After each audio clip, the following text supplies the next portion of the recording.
আজকের বিষয়বস্তু হচ্ছে মুত্তাকি। আমরা কথায় কথায় বলে থাকি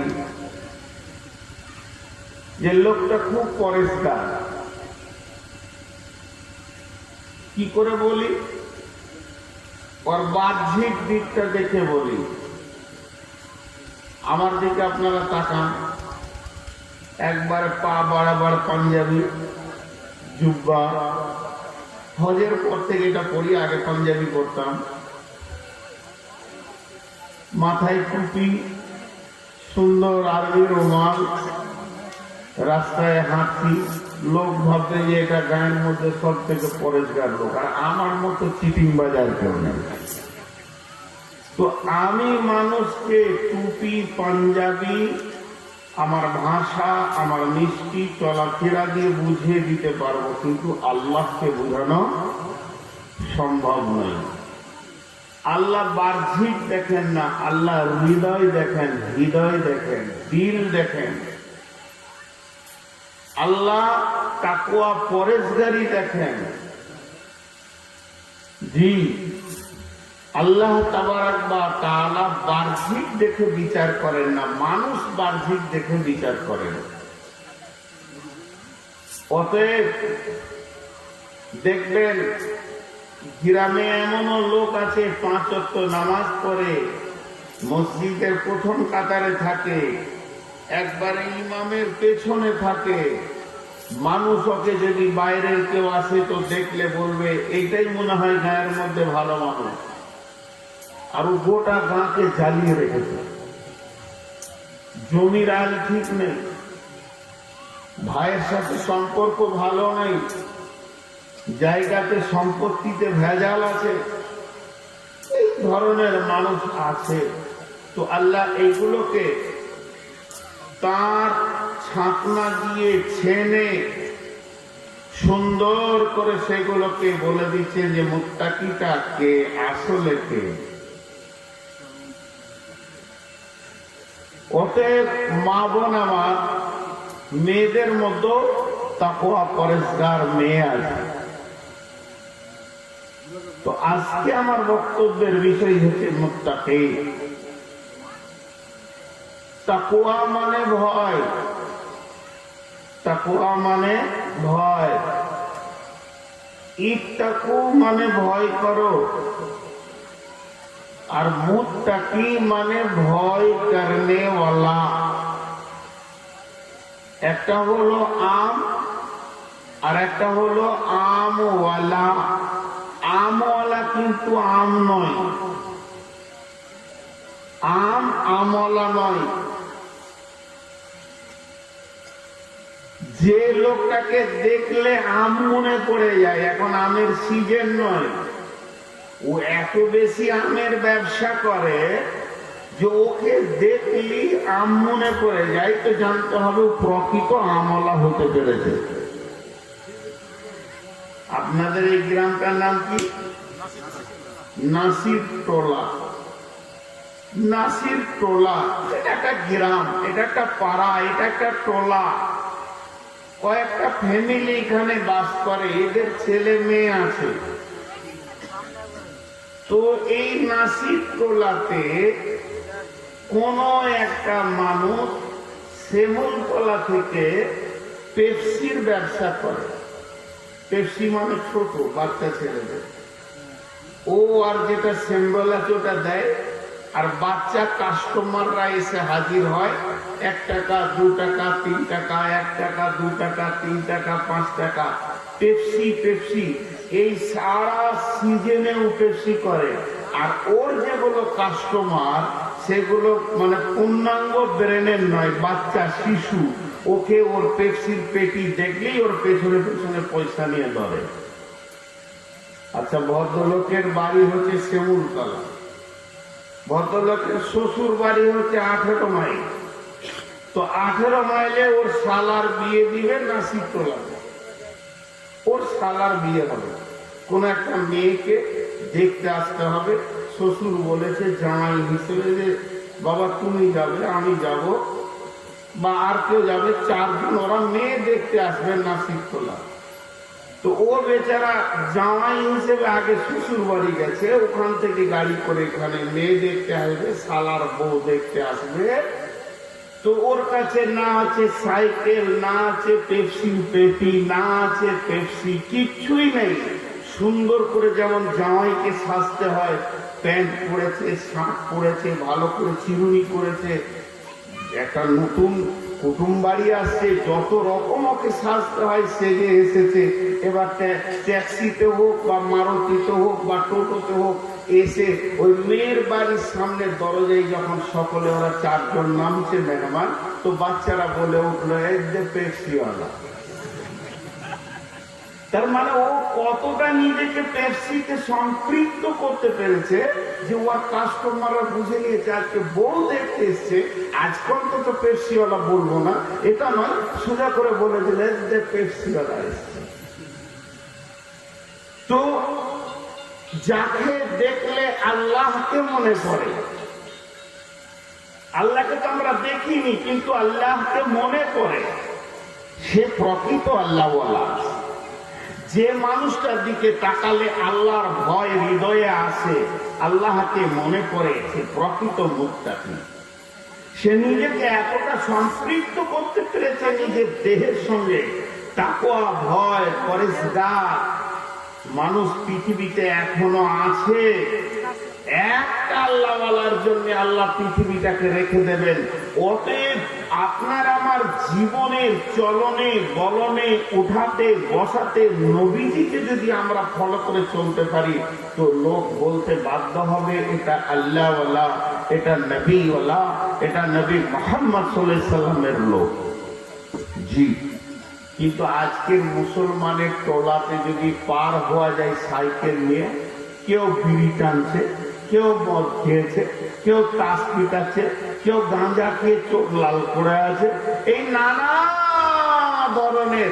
না এদের টোলাতে নবী মোহাম্মদের কোন সুন্নত পাওয়া যাবে না, কোন মজলিসে দেখা যাবে যে এখানে রসুল যা করাচ্ছেন তাই চলছে। এক খ্রিস্টান লোক গাড়ি নিয়ে নাসির তোলার উপর দিয়ে পেরিয়ে যাবে আর বলে দেবে যে একটা মুসলিম গ্রাম, এদের এখানটা এদের কাজগুলি এরকম, কিন্তু তা বলতে আর পারবে না। মসজিদ দেখে মুসলিম গ্রাম বলতে হবে, মানুষ দেখে মুসলিম গ্রাম বলা সম্ভব হবে না, পসিবল হবে না। একটা দুটা পাওয়া যাবে যে মৌলভী সাহেব রাস্তায় হেঁটে যাচ্ছিল টুপি মাথায় দিয়ে, মজ্জেন সাহেব মসজিদে যাচ্ছিল, সুন্নতের দাড়িওয়ালা দুটা লোক দেখলো, যে বললো এটা মুসলিম পাড়া। অচেনা লোক বাইরে থেকে এসে ওইটা দেখে বললো মুসলিম পাড়া, কিন্তু 100% কাউকে বলা যাবে না। তো তাকওয়া হলো ভিতরকার জিনিস, এটা কিন্তু দেখানো যায় না। তাকওয়া দেখানো যায় না, দেখাও যায় না। তাকওয়া দেখানো যায় না, দেখাও যায় না। তাহলে বোঝা যাবে কি করে? হাওয়া দেখা যায় না, দেখানো যায় না।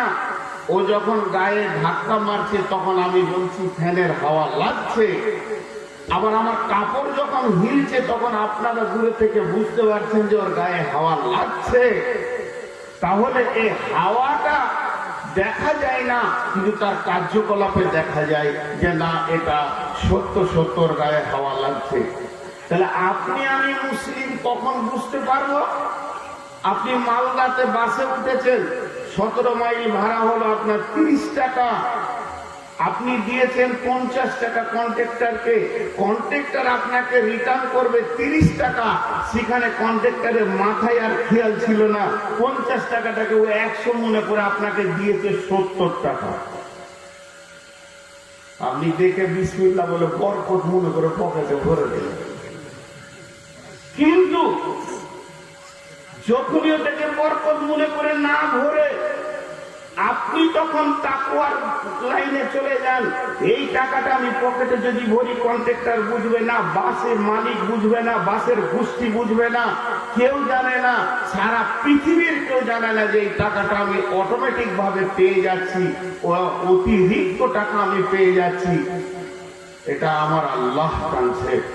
একটা মুসলিম আল্লাহকে ভয় করবে, সে এই হারাম টাকা খেতে পারে না, তখন সঙ্গে সঙ্গে কন্ট্রাক্টরকে গিয়ে বলবে, ভাই আপনি ভুল করছেন, আমি 50 টাকা দিয়েছি, আমি 20 টাকার মালিক, 70 টাকার নয়, এটা অতিরিক্ত আসছে। তখন বোঝা যাবে যে এর কাছে তাকওয়া আছে, আল্লাহর ভয় আছে।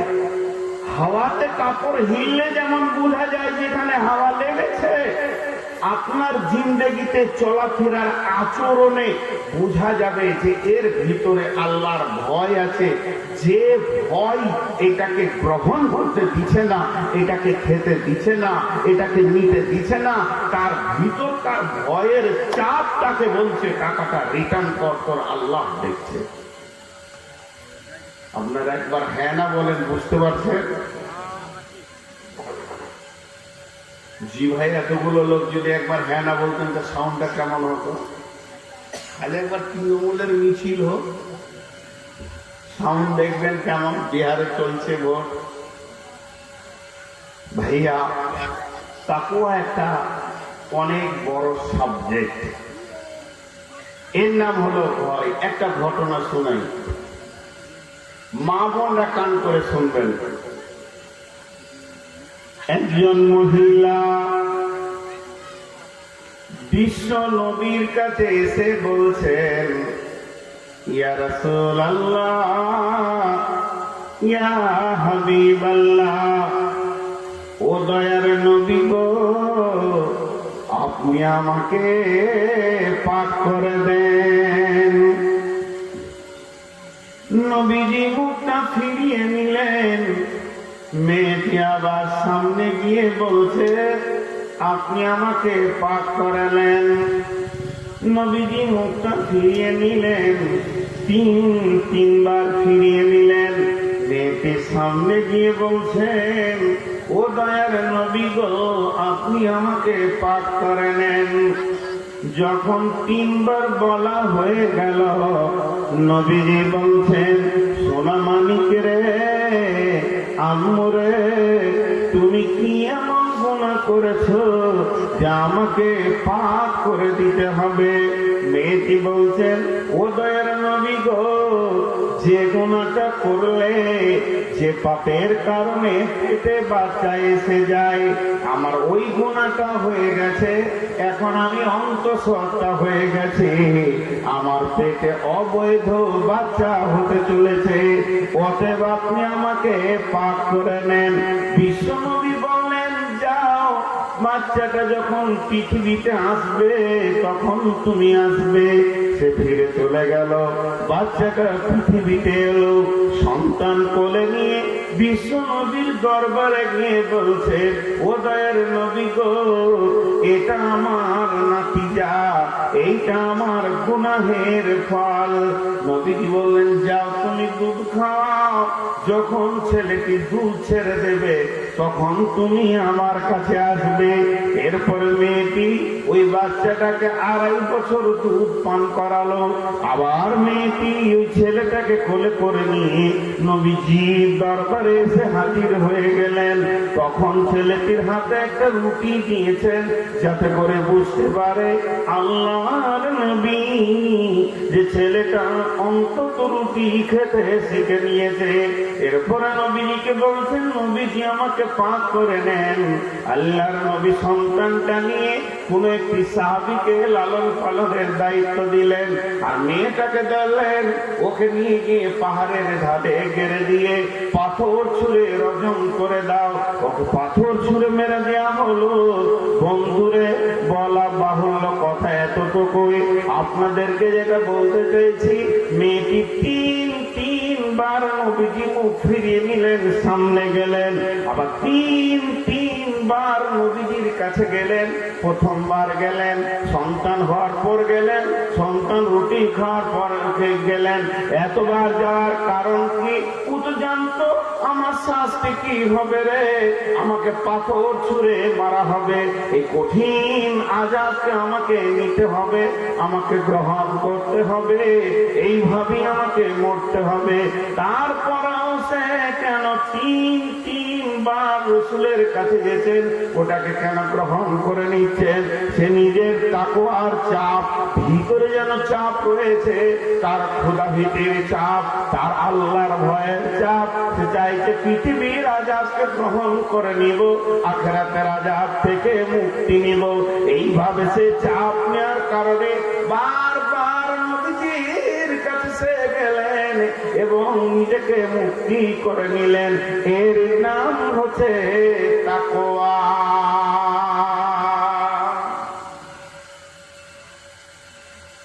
এটা জলসার মঞ্চ, এইরকমই আছে নাটকের মঞ্চ, এইরকমই আছে যাত্রার মঞ্চ, আর এইরকমই আছে ফাঁসির মঞ্চ। তো নাটকের মঞ্চে চাপে সবাই আনন্দ করে, গানের মঞ্চে সবাই একবার পা দেয়, জালসার মঞ্চ সবাই চাপে, কিন্তু ফাঁসির মঞ্চে কেউ চাপতে চায় না, পেছন দিকে ধরে জোর করে নিয়ে চাপানো হয়। আর এই মেয়েটি নিজেকে ফাঁসির মঞ্চে চাপাচ্ছে মওতের দিকে। কে নিয়ে যাচ্ছে তাকে জোর করে? তার ভিতরে আল্লাহর ভীতি, তাকওয়া, পরেশগারি তাকে ওই জায়গায় হাজির করছে। মা আমার, বোন আমার, আমাদের ঈমান কত কমজোর। ও তো নিজেকে জান্নাতে যাওয়ার জন্য জান দিয়ে দিল, আর আমরা নিজেকে আল্লাহর পিয়ারা, আল্লাহর ভালোবাসা হওয়ার জন্য পর্দায় ঢুকতে পারছি না। পুরুষরা তার রসুলের সুন্নত রাখতে পারছি না, এবং মসজিদে গিয়ে 5 ওয়াক্ত হাজির দিতে পারছি না। তাহলে আমাদের তাকওয়া, আল্লাহর ভয়ের কত পরিমাণ অভাব আছে, এটা ক্যালকুলেটর দিয়েই বোঝা যায়। আমি আর কিছু বললাম না, এটাই শেষ। আপনি আমি একটা অঙ্ক যদি করি যে ওই মেয়েটি পরেশগারির কারণে নিয়ে গেল নিজেকে মওতের কাছে, আর আমার পরেশগারি কতটা, না রাখলাম রসুলকে এখানে, আর না মসজিদে গিয়ে সাজদা করলাম। ভাইরা আমার, আর একটা ঘটনা আপনাদেরকে ছোট্ট করে শুনিয়ে দিই। সাহাবীটার নাম আব্দুল্লাহ ইবনে রাওয়াহা। সাহাবীটার নাম আব্দুল্লাহ ইবনে রাওয়াহা। তিনি শুয়ে আছেন আর তার বিবি বসে আছেন। শুয়ে আছেন কোথা? বিবির জাগে মাথা দিয়ে। আর সে শুধু কোরআনের একটি আয়াতকে ঘুরিয়ে ঘুরিয়ে পড়ছে। বিসমিল্লাহির রহমানির রহিম। ওয়া ইন মিনকুম ইল্লা ওয়ারিদুহা ওয়া কানা রাব্বুকা হাতমান মাকদিয়া। সূরা মারইয়ামের আয়াত। এটা ঘুরিয়ে ঘুরিয়ে ঘুরিয়ে ঘুরিয়ে পড়ছেন, আর পড়তে পড়তে পড়তে পড়তে ডুকরে ডুকরে কাঁদতে শুরু করলেন। এমন ডুকরে ডুকরে কাঁদছে, আর চোখ দিয়ে অশ্রুধারা বইতে রয়েছে, অশ্রুধারা বইছে, আর মুখে ওই আয়াতটা চলছে। এইভাবে কাঁদতে কাঁদতে তার চোখের পানি বয়ে গিয়ে যখন তার স্ত্রীর জাগে পড়েছে, যখন তার স্ত্রী দেখে ফেলেছে যে আমার স্বামী কাঁদছে, ওয়া ইন মিনকুম ইল্লা ওয়ারিদুহা কানা আলা রাব্বিকা হাতমান মাকদিয়া। এই আয়াতটা ঘুরিয়ে ঘুরিয়ে পড়ছে আর কাঁদছে। তখন ওর বিবি যখনই দেখেছে স্বামীর চোখে পানি, এটা দেখার সঙ্গে সঙ্গে বিবিও কেঁদে ফেলেছে। আর বিবির কান্না দেখে স্বামী বলছে, আব্দুল্লাহ ইবনে রাওয়াহা, হে আমার বেগম, ওরে আমার প্রিয়া, ওরে আমার ভালোবাসা, তুমি কাঁদছো কেন?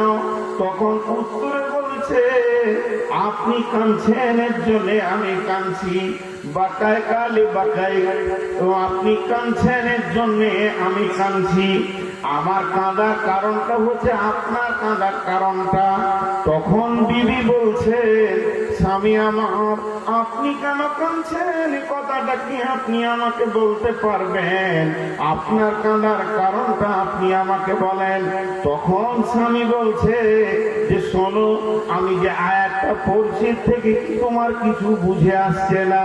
আল্লাহ তাবারাক ওয়া তাআলা এই আয়াতের ভিতরে বলছেন যে আমাদের শেষ ঠিকানার নাম হচ্ছে জান্নাত, আর ওই জান্নাতে যাওয়ার ব্যাপারে শুধু একটাই রাস্তা আছে, আর সেই রাস্তাটার নাম হচ্ছে ফুলসেরাত।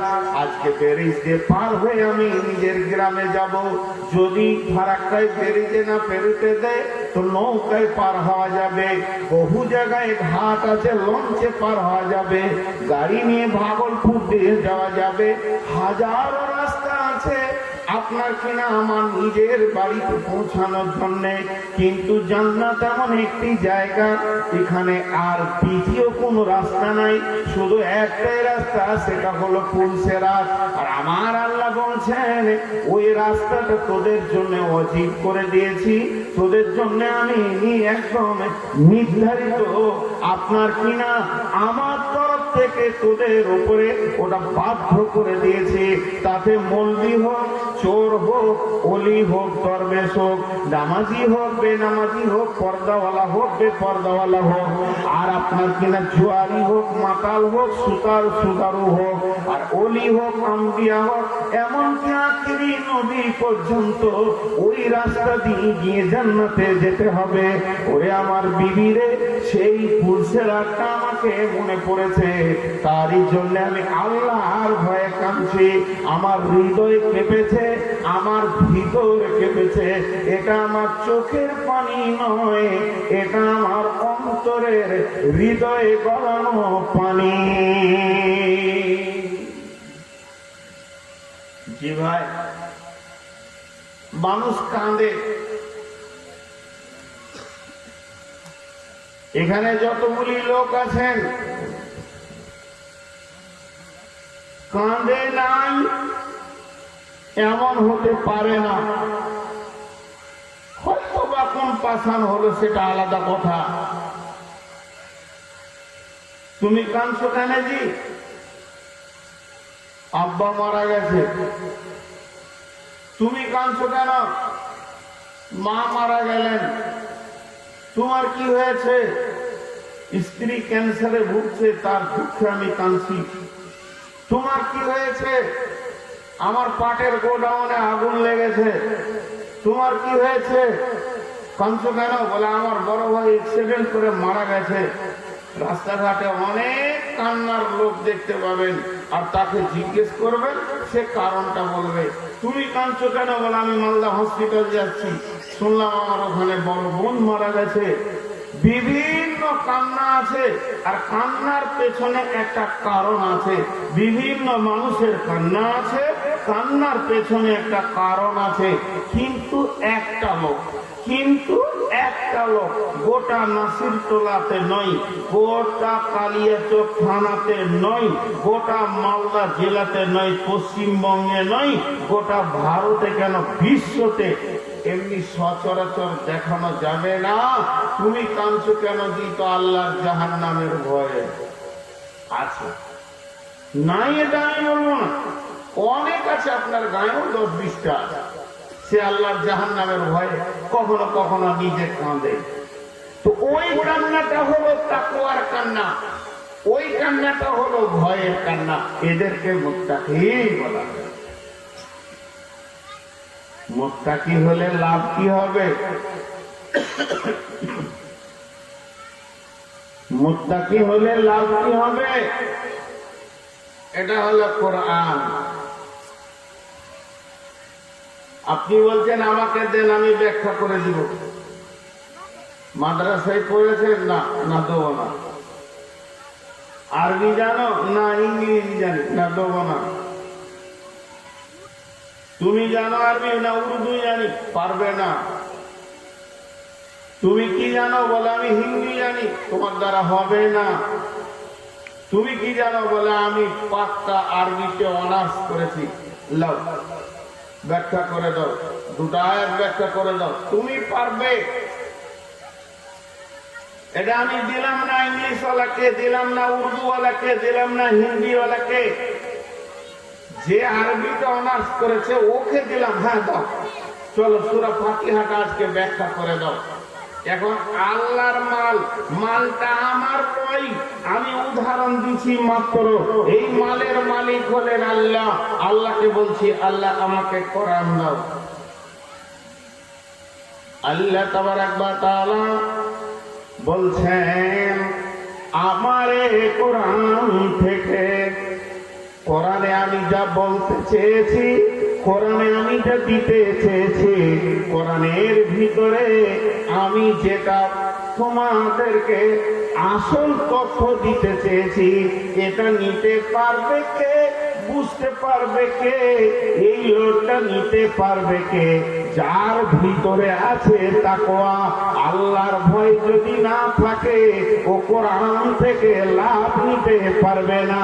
আল্লাহ তাবারাক ওয়া তাআলা নিজেই বলছেন, বিসমিল্লাহির রহমানির রহিম, যালিকাল কিতাবু লা রাইবা ফীহি হুদাল লিল মুত্তাকিন। এই কিতাবটার মধ্যে কোনো সন্দেহ নাই, এই কিতাবটা হেদায়েতে পরিপূর্ণ আছে, এই কিতাবটা লাভে পরিপূর্ণ আছে, এই কিতাবে মধু ও ধৈর্য ভরা আছে। কে পারবে নিতে, কে পারবে নিতে, কে পারবে নিতে? একমাত্র নিতে পারবে যে লোকটার ভিতরে তাকওয়া আছে। হুদাল লিল মুত্তাকিন, মুত্তাকিরা কোরআনের হক আদায় করতে পারবে, কোরআন থেকে হেদায়েত নিতে পারবে, কোরআনকে নিয়ে সে রাস্তা বের করে নিতে পারবে, জান্নাতের রাস্তা নিতে পারবে, সে জান্নাতে পৌঁছাতে পারবে। যদি তার ভিতরে তাকওয়া না থাকে, আল্লাহর ভয় না থাকে, তাহলে সে কোরআন থেকে লাভ নিতে পারবে না, পারবে না, পারবে না। আপনার নাসিকলাতে জুঁই ফুল খুলেছে, এখানে গোলাপ আছে, এখানে নানা রকম ফুল ফুটেছে, আবার সবজির ফুল ফুটেছে, সরিষার ফুল ফুটেছে, আবার আমের ফুল ফুটেছে, লিচুর ফুলের মুকুল ধরেছে, এখান থেকে মধু আছে। ওই ছোট্ট ফুলের ভিতরে সামান্যতম মধু রাখা আছে। কে নিতে পারবে, কে নিতে পারবে? এখান থেকে মাকড়সা নিতে পারবে না, এখান থেকে মাছি নিতে পারবে না, ওখান থেকে মধু পৃথিবীর কোন পোকা নিতে পারবে না। পারবে তো মৌমাছিতে পারবে, ভ্রমরাতে পারবে, সে যাবে তো নিবে। এটা এমন একটা ফুল, এই ফুলের ভিতর থেকে মধু নিতে গেলে তাকে ভ্রমরা হতে হবে। আর ভ্রমরাটা কি? তার দিলে আল্লাহর ভয়ে থাকতে হবে। তো আল্লাহ তাবারাক ওয়া তাআলা বলছেন, যালিকাল কিতাব, এই কিতাবের মধ্যে কোনো সন্দেহ নাই। যালিকাল কিতাব লা রাইবা ফীহি, এই কিতাবটার মধ্যে কোনো সন্দেহ নাই। হুদাল লিল মুত্তাকিন, হেদায়েত দেবে কাকে না? মুত্তাকিকে। যখনই তুমি পরেশগার হয়ে যাবে, এই কিতাব তোমাকে জান্নাতে নিয়ে যাবে।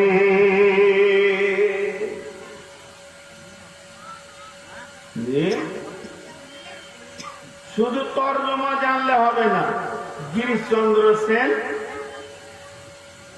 গোটা কোরআনের তর্জমা করলো, কিন্তু হেদায়েত পেল না। জি ভাই, আপনার মোবাইলের লাইটটা বন্ধ করেন, খুব কষ্ট পাচ্ছি। গোটা কোরআনের তর্জমা করলো, কিন্তু হেদায়েত পেল না। কেন? ওর মধ্যে যে তাকওয়া থাকার কথা ছিল সেইটা নাই। আচ্ছা, আর একটা কথা বলি, মুত্তাকি হলে আর কি লাভ আছে? টেনশন মুক্ত আছে। টেনশন মুক্ত কেমন? টেনশন মুক্ত হচ্ছে, ধরেন আপনাদের ফারাক্কা ব্যারিজ থেকেই ধরি, এই ফারাক্কা ব্যারিজ থেকে আমার বাড়ি পর্যন্ত 5 থেকে 7টা জায়গা আছে খুব খতরনাক রাতের জন্য। কিছু মানুষ আছে যারা পশুর রূপ ধারণ করে রাতে, মার কাট, ছিনতাই, চুরি, ডাকাতি, মার্ডার, লাশ। আজকে এই বক্তব্যের জগতে নিজের গাড়িতে 15 বছর 17 বছর ঘুরছি, তাহলে কি আপনাদের মন কি বলছে যে আমার সফর তো রাত 12টার পর থেকে শুরু, আর ফজর পর্যন্ত চলে, সকাল পর্যন্ত চলে। আপনাদের মঞ্চ থেকে 12:30টায় জালসা শেষ করব। আমি একটাই যদি গান থেকে গাড়ি ছাড়ি, তা আমার বাড়ি যেতে 4 ঘন্টা লাগবে, 4.5 ঘন্টা লাগবে। তার মানে 5:30টায় পৌঁছাবো। তো গোটা রাতটা তো রাস্তাতেই কাটবে। রাস্তাতে যেগুলা খুব ভয়ানক জায়গা, যেগুলাতে চুরি ডাকাতি হয়, এই জায়গাগুলো আমরা পেরিয়ে যাই, কিন্তু কি কোনোদিন চোর ডাকাতের পাল্লাই পড়িনি? এটা মনে হয়? জি, দেখেছি, চুরি করতে দেখেছি, ডাকাতি করতে দেখেছি, কিন্তু আল্লাহর উপরে এতটুকু ভরসা যে আমাদেরকে আল্লাহ তাবারাক ওয়া তাআলা এতটুকু ইজ্জত দিয়েছে, আজ পর্যন্ত আমাদেরকে কেউ কিছু করেননি। সে গল্প শোনাতে আসিনি, আমি একটা উদাহরণ দিচ্ছি। তাহলে আমার জানা হয়ে গেছে যে কোন কোন জায়গাগুলো বড় খতরনাক, কোন কোন জায়গাগুলো বড় বিপদের জায়গা, সেই জায়গাগুলো চিহ্ন হয়ে গেছে। তেমনি মরার পরে যখনই শ্বাসটা বন্ধ হবে, তখন আপনি আপনার নিজের ঘরে ফিরছেন জান্নাত। এই মরার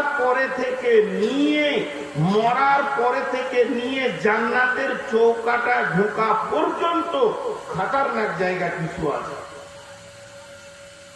1 নম্বরে হচ্ছে কবর, কঠিন জায়গা। ওই জায়গাটা অতিক্রম করে যখন আপনার গাড়ি পৌঁছাবে কিয়ামতের ময়দান, এটা হলো দ্বিতীয় খতরনাক জায়গা।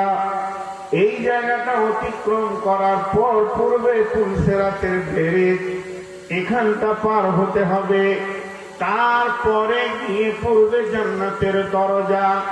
তো আল্লাহ তাবারাক ওয়া তাআলা এই কঠিন খতরনাক জায়গাগুলোর ব্যাপারে কি বলছেন শুনলেন?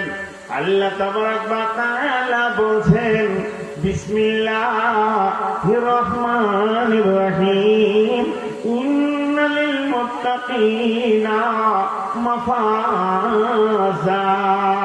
হে পৃথিবীতে যত মুত্তাকি তোমরা আছো, যারা নিজেকে মুত্তাকি বানাতে পেরেছো, যারা আমলের মাধ্যম দিয়ে নিজেকে মুত্তাকির গ্রুপে ঢুকিয়ে দিতে পেরেছো, আমার খাতাতে যারা মুত্তাকি লিস্টে নামটা নিতে পেরেছো, তোমাদের জন্য কঠিন জায়গাগুলোতে কোনো চিন্তা থাকবে না, থাকবে না, থাকবে না, থাকবে না।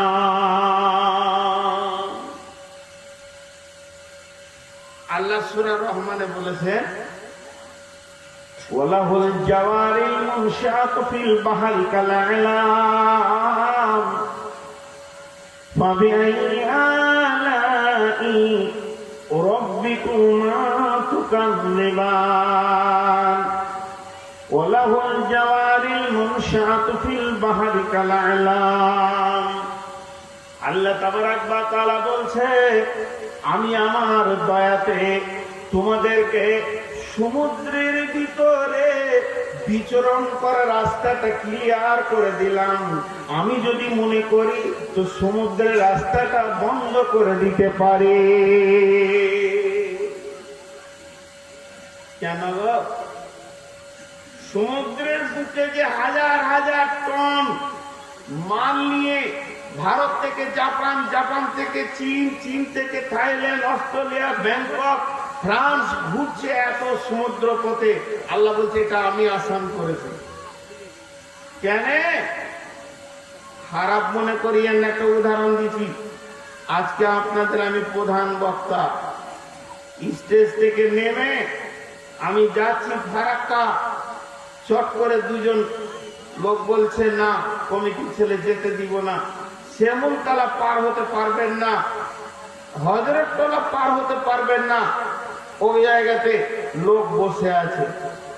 কিন্তু আসলে ওদের যে মেন লোক সর্দার সে আপনার গায়ে। সে তখন বলছে মৌলভীকে আটকাস না, ছেড়ে দেওয়ার কাজ আছে। আমি ফোন করে ক্লিয়ার করে দিচ্ছি, তখন এরা ভরসা দিবে যে আর অসুবিধা হবে না। ফোন করে দিল ওই রাতে, মৌলভী সাহেব গেল, আচ্ছা ঠিক আছে, আগে দিতে হয় তা আগিয়ে দিব।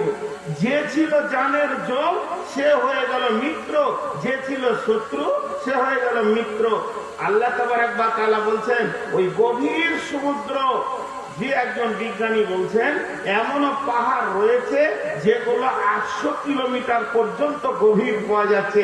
তাহলে এই ধরনের ভয়ানক গভীর সমুদ্রে যে বড় বড় প্রাণীগুলো লুকিয়ে আছে, এরা যদি একবার নিয়োগ করে যে এরকম 10টা জাহাজকে সকালের নাস্তা করব তো করে নিতে পারে, কিন্তু তারা চুপ করে বসে থাকে কার হুকুমে? আল্লাহর হুকুমে। আল্লাহ এটা কোরআনে বলতে, সূরা রহমানে বলতে, তাফসীর দেখে নেবেন। সমুদ্রের প্রাণীগুলোকে বাদ করে দেন। যদি আল্লাহ একবার জোয়ারটাকে বলে যে উঠে মালদা পর্যন্ত যা, বঙ্গোপসাগরের জোয়ারকে যদি বলে উঠে একবার মালদা বেরিয়ে আসতা, ওখান থেকে দাওয়াত খেয়ে আয়, একটা প্রাণী বেঁচে থাকবে না। আল্লাহ বলছে আমি সমুদ্র পথকে হুকুম দিয়ে আসান করে রেখেছি। সেই আল্লাহ বলছেন তোরা মুত্তাকি হয়ে যা, ইন্নাল মুত্তাকিনা মাফাজা। মুত্তাকি যে হবে রে, সে সব কঠিন জায়গাগুলোতে কামিয়াবি দেখবে, কামিয়াবি দেখবে, কামিয়াবি দেখবে, কামিয়াবি দেখবে। কবরে ভেজাল হবে না, কামিয়াবি দেখবে। হাসরের মাঠে উঠবে তো কামিয়াবি দেখবে, কিয়ামতের মাঠে কামিয়াবি দেখবে, পুলসেরাতে কামিয়াবি দেখবে। কে বলেছেন? কে বলেছেন? আল্লাহ বলেছেন, আল্লাহ বলেছেন, আল্লাহ বলেছেন। আপনি আমি যদি কোন রকম মুত্তাকি হয়ে যেতে পারি, কোন ভাবে যদি আল্লাহর নজরে, আল্লাহর লিস্টেতে আপনার আমার নামটা যদি মুত্তাকিতে চলে আসে, তাহলে জেনে নেন এই জায়গাগুলো আপনার আমার জন্য ক্লিয়ার হয়ে গেছে। জাহান্নাম ভয় দেখাবে না, কবরের ফেরেশতা বিয়াদবি করবে না, পুলসেরাতে কোনো চিন্তা থাকবে না, জান্নাতে আনন্দের আনন্দ থাকবে। আল্লাহ তাবারক ওয়া তাআলা বলছেন ইন্নাল মুত্তাকিনা মাফাজা।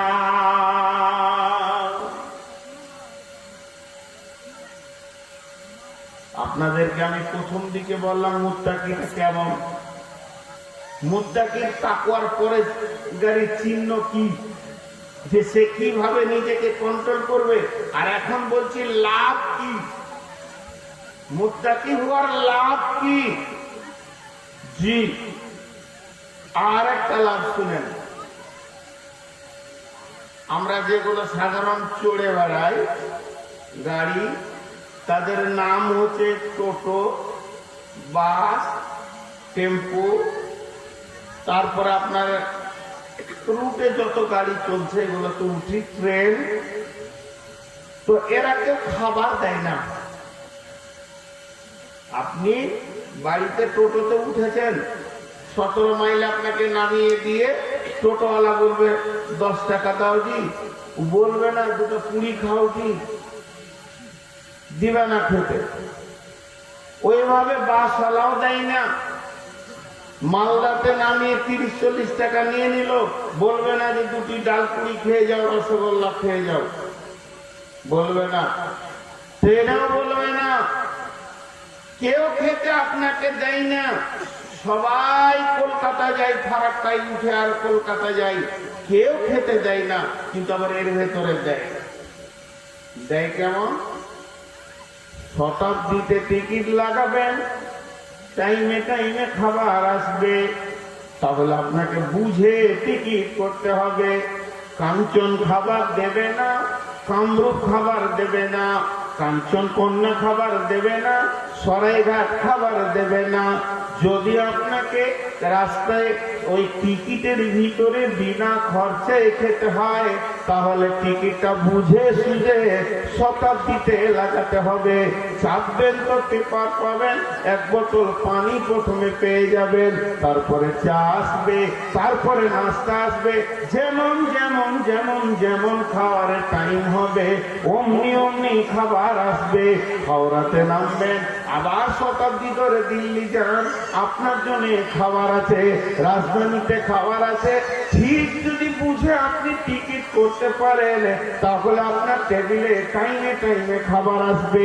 তো এই পৃথিবীতে যত মানুষ আছে, যতজন জান্নাতে যাবে, সবারই সঙ্গে খাবার যাবে না। কিন্তু আল্লাহ মুত্তাকিদের জন্য বলছেন, ইন্নাল মুত্তাকুনা ফি দিলালিন ওয়া উয়ুন ওয়া ফাওয়াকিহা মিম্মা ইয়াশতাহুন কুলু ওয়াশরাবু হানিয়াম বিমা কুনতুম তা'মালুন ইন্না কাযালিকা নাজিজিল মুহসিনিন। হে পৃথিবীর মুত্তাকিরে, যেদিন থেকে তুমি মরে জান্নাত পর্যন্ত যেতে চাইবে, আর ওই জান্নাতের গেট পর্যন্ত পৌঁছাতে সব সময় তুমি তিনটে জিনিস পাবে। তুমি ছায়া বিরাজ করবে না, তোমাকে জাহান্নামের তাপ লাগবে না, তোমার মাথায় সূর্য আসবে, তুমি ছায়া বিরাজ করবে। সামনে ফল ফ্রুটের খাবারের সম্ভার থাকবে। 3 নম্বর পান পাত্র কুলকুল করে তোমার সামনে বইবে। আল্লাহ বলছেন, কুলু ওয়াশরাবু হানিয়াম বিমা কুনতুম তা'মালুন। খেতে থাকো, পান করো, এর থেকে তোমাদেরকে আল্লাহ দিয়েছে। যেহেতু তোমরা এমন আমল করেছো, মুত্তাকি লিস্টে তোমার নাম তো চলে গেছে। তুমি শতাব্দীর প্যাসেঞ্জার, তুমি জান্নাতে খাবার পাবে, তার আগেও তোমার সঙ্গে খানা পিনা সাথে থাকবে। তাহলে মুত্তাকি হওয়া অনেক লাভ।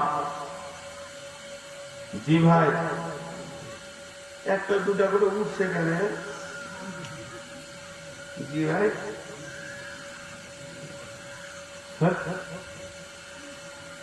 এত পিসাবের রুগী এখানে আছে, ওগুলো ফালতু অভ্যাস খারাপ, ঝোঁকে বসে দিছে। এবার মনটা বলছে চল শুনবো, মাথা তো ঢুকছে না, ঢুকলে উঠতে পারতো না, কারণ আমি কোরআনের তাফসীর করছি। জি ভাই, আপনাদের বিরক্ত লাগছে নাকি? ওই কি হলো, ওটা তো নানা হয় না দাদু হয়। হ্যাঁ, তাহলে আমরা সকলে মুত্তাকি হব ইনশাআল্লাহ। কে কে হব না হাত তুলে? 3-4টা উঠেছে।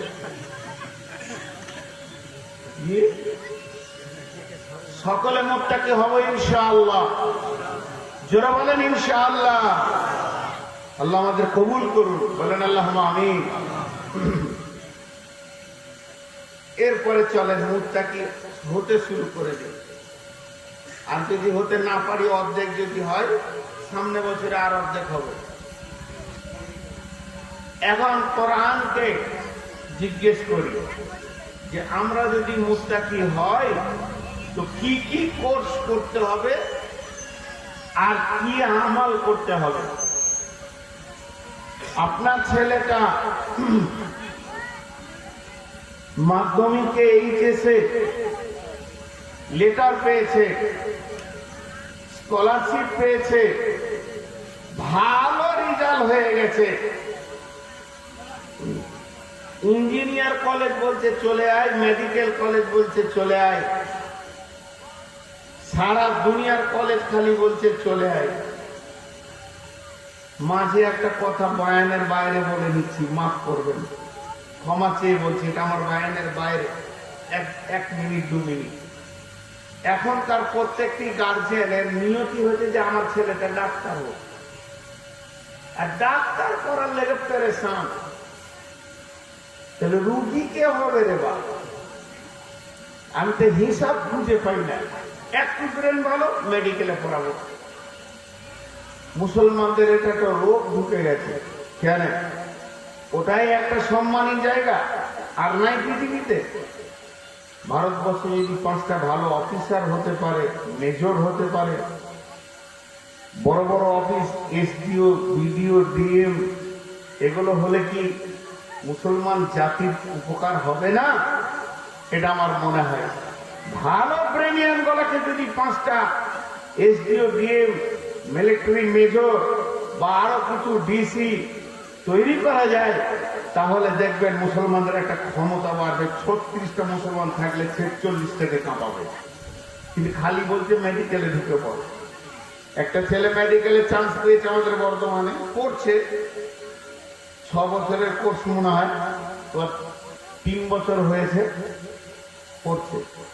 এই লকডাউনের আগে আমার সঙ্গে 2-3 দিন ছিল, কোনো জায়গায় গেছিলাম, তখন আমি খালি হালকা করে বললাম যে তুমি এত ব্রেনিয়ান, তোমার এত ভালো রেজাল্ট, জঘন্য লাইনটা কেন বেছে নিলে?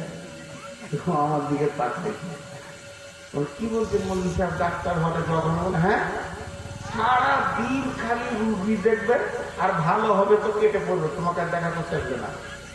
তো তোমার জিন্দেগিটা রুগীদের সঙ্গে মোলাকাত, কে কাশছে, কে খুঁজছে, কার খুঁজলি হয়েছে, কার চুলকি হয়েছে, কার ঘা হলো, এখানে তুমি হাত পা দিয়ে লাড়বে আর যখন ভালো হবে পালিয়ে যাবে।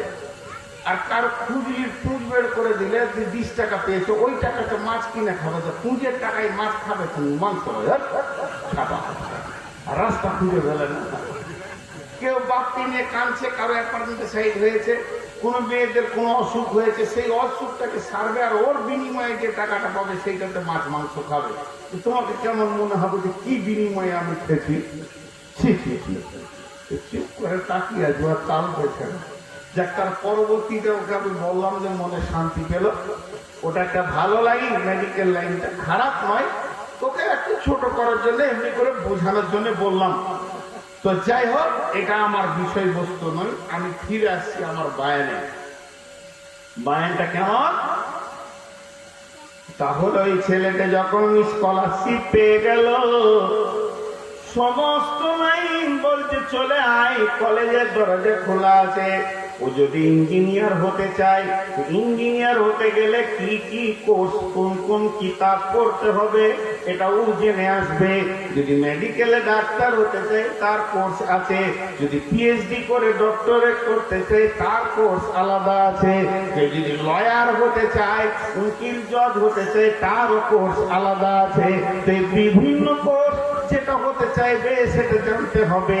এখন আজকে আমরা এতক্ষণ বায়ানে যা পেলাম, এখন যদি বায়ানটা শেষ হয়ে যায় আর যদি আগে না বাড়ে, তাহলে কি পেলাম? কি পেলাম?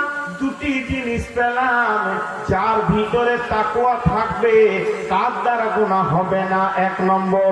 আর 2 নম্বরে ওই মুত্তাকি লোকটা, যার ভিতরে তাকওয়া থাকবে, যার মাথায় আম থাকবে, তাকে আমলা বলা হবে। আর যার ভিতরে আল্লাহর ভয় থাকবে তাকে মুত্তাকি বলা হবে। আর এই মুত্তাকিকে আল্লাহ কত সম্মান দেন, কোনো এর টেনশন নাই, মত থেকে জান্নাত পর্যন্ত এর জন্য ফল ফ্রুট, পান পাত্র সব ব্যবস্থা থাকবে। তাহলে মুত্তাকি হলে কি লাভ আছে? আর মুত্তাকি পাপের কাছে যাবে না। এই দুটি জিনিস এতক্ষণ বুঝতে পারলাম, এখন আমি মুত্তাকি হব। হে কোরআন তুমি বলে দাও, ওরে আল্লাহর হুকুম তুমি বলে দাও, আমি কোন কোন আমল করলে আমাকে আমার আল্লাহ মুত্তাকি বলবে।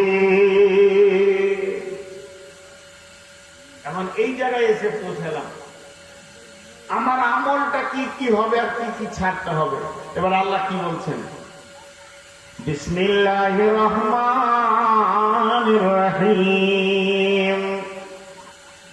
লাইসাল বিররা আন তুওয়াল্লু উজুহাকুম কিবালাল মাশরিকি ওয়াল মাগরিবি ওয়ালাকিন্নাল বিররা মান আমানা বিল্লাহি ওয়াল ইয়াউমিল আখিরি ওয়াল মালাইকাতি ওয়াল কিতাবি ওয়ান নাবিয়্যিন ওয়া আতাল মালা على حبه ذوي القربى واليتامى والمساكين وابن السبيل والسائلين وفي الركاب وأقام الصلاة وآتى الزكاة والموفون بعهدهم إذا عاهدوا والصابرين في البأساء والضراء وحين البأس أولئك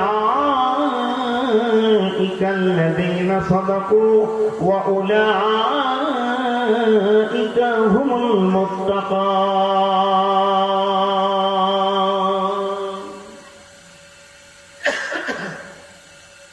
আল্লাহ বলছেন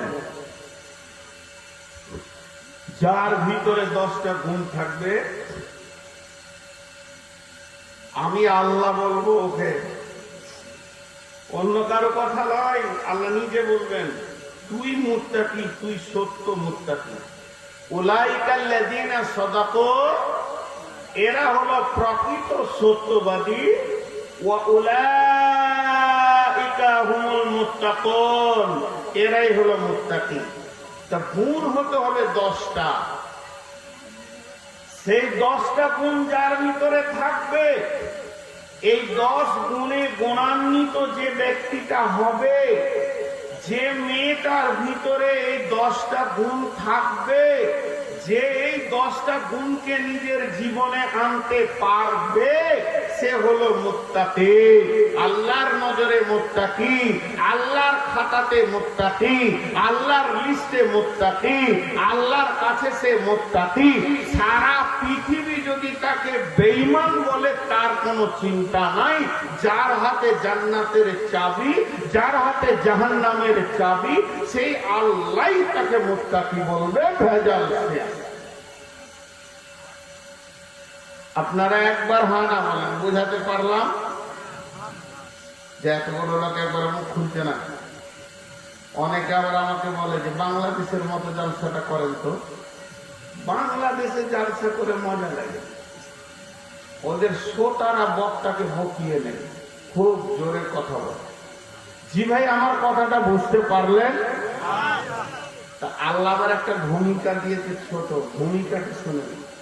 এটা ছোটখাটো ভূমিকা নয়, আল্লাহ বলেছেন মানে এর মধ্যে তথ্য আছে। আল্লাহ বলছেন লাইসাল বিররা আন তুওয়াল্লু উজুহাকুম কিবালাল মাশরিকি ওয়াল মাগরিবি। লাইসাল বিররা আন তুওয়াল্লু উজুহাকুম কিবালাল মাশরিকি ওয়াল মাগরিবি। এরপরে আল্লাহ 10টা গুনিয়েছেন। এই ভূমিকাটা কেন দিলেন? তার পেছনে কারণ রয়েছে। হৃদয়টাকে ঠিক করতে হবে। তাই আল্লাহ বলছেন পূর্বে এবং পশ্চিমে মাথা ঝুঁকিয়ে দেওয়ার নাম ইমানদারি নয়। পশ্চিমে মাথা ঝুঁকানো মানে নামাজ পড়া। তাহলে পূর্বে মাথা ঝুঁকানো মানে কি? পূর্বে মাথা ঝুঁকানো মানেও নামাজ পড়া। যারা কাবার পশ্চিমে আছে তারা পূব দিকে নামাজ পড়ে, যারা কাবার পূর্বে আছে তারা পশ্চিমে নামাজ পড়ে। মদিনাওয়ালারা উত্তরে আছে, দক্ষিণ মুখে নামাজ পড়ে। সিরিয়াওয়ালারা দক্ষিণে আছে তো উত্তর দিকে নামাজ পড়ে। এক কথায় কাবা কেন্দ্রিক আল্লাহকে সাজদা করে। তাই এই আয়াতটা সারা পৃথিবীর লোককে জানানোর জন্যে আমার আল্লাহ বলছেন, যদি তুমি পূর্ব পশ্চিমে সাজদা করে দাও আর নিজেকে ইমানদার মনে করে নাও, তুমি তা হতে পারবে না। প্রথমেই বলেছি না, প্রথমেই কথা শুরু করতে গিয়ে বলেছি, আপনাদের মনে আছে কিনা, যে লম্বা দাড়ি, মাথায় টুপি আর পাঞ্জাবি, আর ইমামের পেছনে দাঁড়ায় আর খুব মুখ হিলিয়ে নামাজ পড়ে। লোক ভাবে হয়তো যে এটা গায়ের মধ্যে পরেশগারে, ও হলো 1 নম্বর চিটার। আল্লাহ ওইটাই বলছে, ওইটাই বলছে। নামাজ পড়ে জান্নাতে যাবেন, ফাওয়াইলুল লিল মুসাল্লিন। ওয়াইল জাহান্নামটা নামাজীদের। জি, নামাজ পড়লে নেকি হয়। মান সাল্লা ইউরাই ফাকাদ আশরাকা, লোক দেখানি নামাজ পড়লে শিরকের গুনাহ হবে। আর মদিনার মুনাফিকরা 5 ওয়াক্ত নামাজ তো দূরের কথা, ওদের তাহাজ্জুদ কোনোদিন বাদ যায়নি। ওরাও নামাজ পড়েছে, ওদের নামাজ ওদেরকে বাঁচাতে পারবে না। অতএব আল্লাহ নিজে বলছে পূর্ব পশ্চিমে মাথা ঠুকে দিয়ে লাভ নাই। বেনামাজিটি খুশি হচ্ছে খুব মনে মনে যে মুলবি সাহেব সাবজেক্টটা ভালোই ধরেছে, নামাজের বিরুদ্ধে বলছে, মনে ওর কলজে ঠান্ডা হয়ে গেল। কিন্তু আল্লাহর পরে কথাটা কি বলবে সেটা ওকে হুঁশই নেই। জি ভাই, দই দই আর চুন, বাজার থেকে চুন নিয়ে আসছেন আপনি ভাঁড়ে করে, আর আপনাকে কেউ বলে দিলে দই কি করবি রে, তো চুনকে ভুলবশত লোক দই বলবে, এটা স্বাভাবিক। কিন্তু আল কাতরাকে কেউ কোনোদিন দই বলবে না। তো নামাজির ভিতরে মুনাফিক থাকবে, এটা স্বাভাবিক। সব নামাজি ইমানদার নয়, কিন্তু সব ইমানদার নামাজি। কথাটা বুঝতে পেরেছেন? সব নামাজি ইমানদার নয়, কিন্তু সব ইমানদার নামাজি। ভুল করে আল কাতরাকে কেউ দই বলবে না, তেমনি বেনামাজিকে ইমানদার বলা যাবে, ওটা ভুল করেও বলা যাবে না। যে আজান শুনে এক ওয়াক্ত নামাজ পড়লো না, ও পরের গাড়িটা বলা যাবে না। সব সাদা দুধ নয়, সাদা কাপড় আছে, সাদা চুন আছে, সাদা বক আছে। সব সাদা দুধ নয়, কিন্তু সব দুধ সাদা। লাল দুধ পাওয়া যাবে না, কালো দুধ পাওয়া যাবে না। সব সাদা দুধ নয়, কিন্তু সব দুধ সাদা। মসজিদে যতগুলি লোক 5 ওয়াক্তে নামাজ পড়ছে, সব নামাজি ইমানদার নয়, এ কথাটা ঠিক। কিন্তু সব ইমানদার নামাজি। ইমানদার কোনোদিন বেনামাজি হতে পারে না, আর বেনামাজি কোনোদিন ইমানদার হতে পারে না। আল্লাহ এই ভূমিকাটা দিলেন।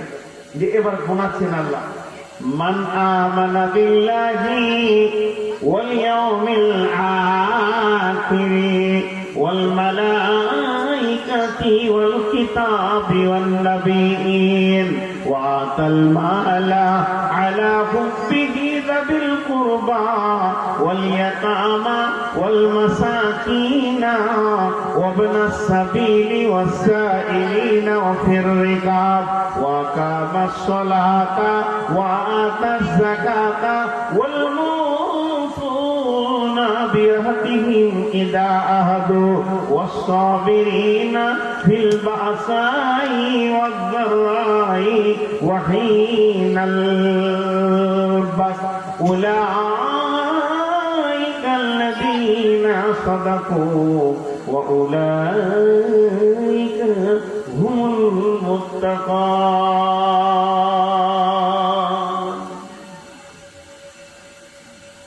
কিছু কিছু লোক উঠছে আর চলে গেছে, ওরা মনে মনে ভাবছে চালাবে কতক্ষণ রে, 11:30 গেছে, শেষ করার কথা ছিল না।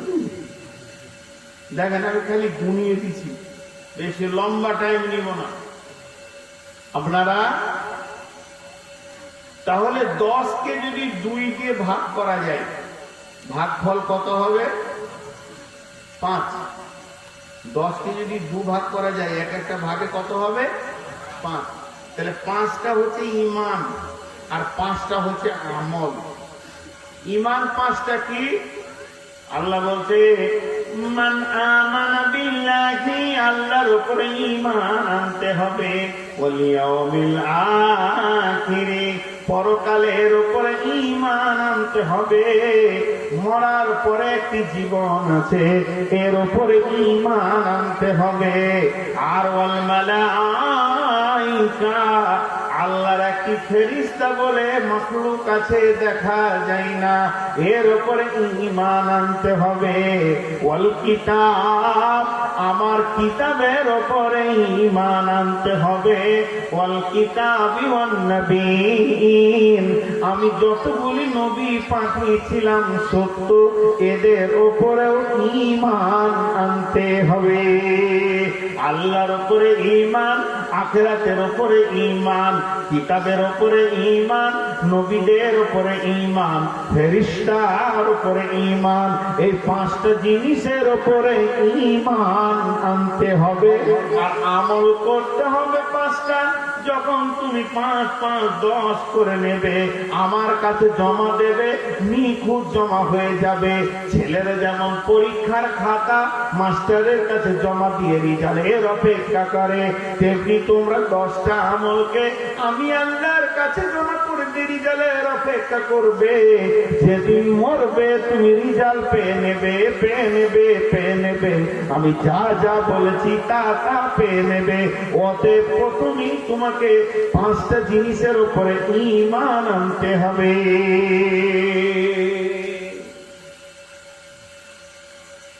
যে তাহলে 1 নম্বর হলো আল্লাহর উপরে ঈমান। একটা মুসলমানের ছেলেকে যদি জিজ্ঞেস করা হয় একটা ভালো সিনেমার নায়কের পরিচয় দাও, দিয়ে দেবে, 10 পাতা লিখে দেবে। একটা খেলার প্লেয়ারে ভালো করে তার পরিচয়টা লিখতে লিখে দিবে। আল্লাহর পরিচয়টা আমাদের হৃদয়ে কেমন আছে আল্লাহই জানে। জি, কয়েকদিন আগে ইউটিউবে একটা বয়ান শুনছিলাম, আল্লাহ মাফ করুন, বলছে আল্লাহ নূরের তৈরি, তার নূরে নবী তৈরি, আর নবীর নূরে জাহান তৈরি। তো যখন আল্লাহকে দেখা যায় না, আল্লাহর কোনো আকার নাই, দেখেন ওর ইমানের কেমন ধারণা। আবার বড় মুফতি ওর ডিগ্রি দিয়েছে। আল্লাহর আকার নাই এই কথাটা বলা যাবে? আরে ভাই আপনারা বলেন, আল্লাহ সাকার না আকার? আল্লাহ নিরাকার না সাকার? আকার আছে। কোরআন বলছে, কি বলছে? বিসমিল্লাহির রহমানির রহিম। ওমা কাদারুল্লাহ হাক্কা কাদরিহি ওয়াল আরদু জামিয়ান কাবজাতুহু ইয়াওমাল কিয়ামাতি ওয়াস সামাওয়াতু মাতবিয়াতুন বিয়ামিনি। কিয়ামতে তিনি ডান হাত দিয়ে ধরবেন সারা পৃথিবী জমিনকে লেপতে, আর একটা হাত দিয়ে তিনি ধরবেন আসমানকে। তাহলে আল্লাহর হাত আছে। আল্লাহু সামিউন বাসির, সেই আল্লাহ দেখতে পান, শুনতে পান। তাহলে কান আছে, চোখ আছে। আল্লাহর পা আছে। যখন জাহান্নাম বারবার খাবার চাইবে আল্লাহ বাম পাটা ভরে দেবে, জাহান্নাম বলবে যথেষ্ট হয়ে গেছে আল্লাহ, বাস বাস বাস বাস। আল্লাহর চোখ আছে, আল্লাহর কান আছে, আল্লাহর মাথা আছে। আল্লাহ আলিম, আল্লাহ আলিমুল বিজাতিস সুদূর। আল্লাহ আমাদের রাজ্জাক, আল্লাহ আমাদেরকে খেতে দেন। আল্লাহ রূপ আছে। এখন যদি জিজ্ঞেস করে আল্লাহ কেমন, আল্লাহ রূপের ধারণাটা তুমি আমাকে দাও, তখন আমি বলবো আল্লাহ আল্লাহর মতো। আল্লাহ আল্লাহ কামিসলি সে, আল্লাহ আল্লাহর মতো। আল্লাহ কার মতো নয়। আল্লাহকে বলবো এইটার মতো, ওইটার মতো। কার দিকে আঙুল তুলে মতো বলা যাবে না। আল্লাহ তো আল্লাহ কামিসলি সে। আল্লাহ পৃথিবীর কোন জিনিসের সঙ্গে মিলবে না। আল্লাহ সাকার, আল্লাহর আকার আছে। আল্লাহ নিরাকার নয়। তো ও বলছে আল্লাহ নিরাকার। আর আল্লাহ যখন সাকারের রূপ ধারণ করে তখন মুহাম্মদ সাল্লাল্লাহু আলাইহি ওয়াসাল্লাম হয়ে যায়। নাউজুবিল্লাহ। নবীকে আল্লাহ বলছে, আল্লাহকে নবী বলছে। কোন তাল পাচ্ছে না। আল্লাহ আছেন কোথায়? আর রহমান আরশে ইস্তাওয়া, তিনি আছেন আরশের উপরে। সমাসীন যুল আরশিল মাজিদ, তিনি পবিত্র আরশের একমাত্র অধিপতি। তার প্রতিদ্বন্দ্বী কেউ নাই। কোন ভোট হবে না, ইলেকশন হবে না। ওই গদিটা কোনো চেঞ্জ করার মতো কিছুই নেই। আল্লাহ যে জায়গায় আছেন ওই জায়গাটা আল্লাহ আল্লাহর জন্যই যথেষ্ট। যুল আরশিল মাজিদ। অতএব আমার আল্লাহর রূপ আছে। আল্লাহকে চিনতে গেলে দুইটি জিনিস লাগবে। একটা হলো আল্লাহর জাত, আর একটা হলো আল্লাহর সিফাত। আল্লাহ নামটা আল্লাহর জাতের জন্য, বাকিগুলি আল্লাহ রহমান, আল্লাহ দয়ালু, আল্লাহ মেহেরবান। আল্লাহ আমাদেরকে খেতে দেন, আল্লাহ আমাদেরকে হেফাজত করেন। যত গুণে ভালো গুণান্বিত তো সব আল্লাহর কাছে রয়েছে। আল্লাহর জাতের উপরে যত ঈমান রাখা ফরজ, আল্লাহর সিফাতের উপরে ঈমান রাখা অতটাই ফরজ। জি, তো এই আল্লাহর ব্যাপারে আমাদেরকে পরিপূর্ণ ঈমান রাখতে হবে। আল্লাহর ক্ষমতার ব্যাপারে ঈমান রাখতে হবে। কেন? আপনি যে হাই স্কুলে কাজ করছেন, হেডমাস্টার আর সেক্রেটারির মেজাজ যদি ভালো করে জানেন তো আপনার ডিউটিতে ফাঁকি করবে না। আপনি যে ফ্যাক্টরিতে কাজ করছেন, ফ্যাক্টরির ম্যানেজারকে যদি জানেন যে একদম সূক্ষ্মদর্শী, তাহলে আপনার ফাঁকি করবে না কাজে। আপনি যে ফ্যাক্টরিতে কাজ করছেন, আপনি যদি জানেন যে আমার চারিদিকে 14টা সিসি ক্যামেরা আছে, ডিউটিতে ফাঁকি পড়বে না। তেমনি আপনার হৃদয়ে যদি, আপনার আমার হৃদয়ে যদি আল্লাহর পরিচয় দিলের ভিতরে প্রকৃত থাকে, তাহলে আমার আমলেও ফাঁকি পড়বে না, আর আমলে ত্রুটি হবে না। কারণ মুসলমানদের কাছে তাদের আল্লাহর পরিচয়টা যথেষ্ট নিখুঁত পৌঁছায়নি, এর জন্য আমলের এত দুর্বলতা, আমলের এত ফাঁকিবাজি। তাই আমার আল্লাহ বলছে, মুত্তাকি হতে গেলে প্রথমে আল্লাহর পরিচয় দিতে হবে। আল্লাহ তাবারাক ওয়া তাআলা বলছেন, ফাযকুরুনি আযকুরুকুম ওয়াশকুরুলি ওয়া লা তাকফুরুন। চারটা জিনিসকে যদি তুমি ফলো করো, তাহলে জেনে নাও তুমি কামিয়াব হয়ে যাবে। 1 নম্বরে তোমাকে আল্লাহকে স্মরণ করতে হবে। যখন তুমি আল্লাহকে স্মরণ করবে, তখন আল্লাহ তোমাকেও স্মরণ করবে। বান্দা যদি একবার বলে আল্লাহ, আল্লাহ বান্দাকে 10 বার বলে লাব্বাইক বান্দা। পৃথিবীর বুকে যত অফিস আছে, সূর্য ডুবেছে, বন্ধ হয়ে গেছে, কিন্তু আমার আল্লাহর যত রাত গভীর হয়, তত দ্রুত গতিতে তার অফিস চলে। আল্লাহ তাবারাক ওয়া তাআলা গভীর রাত্রিতে নিজে অফিস কন্ট্রোল করেন। অতএব আল্লাহ এমন একটা জিনিস, যাকে ডাকলে, হাঁকলে, কানলে তার কাছেই পাওয়া যাবে। অতএব বন্ধুরে, আল্লাহ বলছেন, ফাযকুরুনি আযকুরুকুম ওয়াশকুরুলি ওয়া লা তাকফুরুন। আল্লাহকে কোথায় পাবো? দুটো ঠিকানা বলে দিচ্ছি, চলে যাবেন। কোরআন থেকে বলছি। আগে একটা উদাহরণ দিচ্ছি। আপনার কঠিন অসুখ হয়েছে, আপনার মালদার সমস্ত ডাক্তার ফেল, আপনাকে পিজিতে দেওয়া হয়েছে কলকাতায়। আস্তে আস্তে সুস্থ হচ্ছেন। যে ডাক্তার আপনাকে দেখছে, ওনাকে জিজ্ঞেস করছেন, স্যার মালদা থেকে ফেলিয়ার হয়ে আপনার কাছে আসলাম, যাকে এখন সুস্থতা বোধ করছি আপনার চিকিৎসায়। সে তখন বলছে, আমি চিকিৎসা করি না, আমার উপরওয়ালা একজন চিকিৎসা করে, সে আমাকে যে ডায়াগনোস দিয়ে যায়, আমি তার উপরে তোমাকে চালাচ্ছি, এর জন্য তুমি সুস্থ। বলে, সে কে? বলে, মাসে একবার আসে আমেরিকা থেকে একজন বড় ডাক্তার। কখন আসে? তার টাইম বলে দিল। তো সেই টাইমে তাকে দেখতে গেলে তার অফিসে গিয়ে থাকতে হবে। আল্লাহ তাবারাক ওয়া তাআলা তার মোলাকাতে তার গোলামকে, নবীকে নিয়ে গেলেন। কখন? দিনে নয়, রাত্রিতে নিয়ে গেলেন। সুবহানাল্লাযী আশরা বিআবদিহি লাইলাম মিনাল মাসজিদিল হারামি ইলাল মাসজিদি আকসাল্লাযী বারাকনা হাওলাহু লিনুরিয়াহু মিন আয়াতিনা ইন্নাহু হুয়াস সামিউল বাসীর। আল্লাহর নবী যে মেরাজের সফরটা করেছিলেন, ওটা দিনে নয়, বরং রাত্রিতে। অতএব যদি কেউ আল্লাহর সঙ্গে সরাসরি মোলাকাত করতে চায়, তাকে রাত্রিতে আল্লাহকে ডাকার অভ্যাস করতে হবে।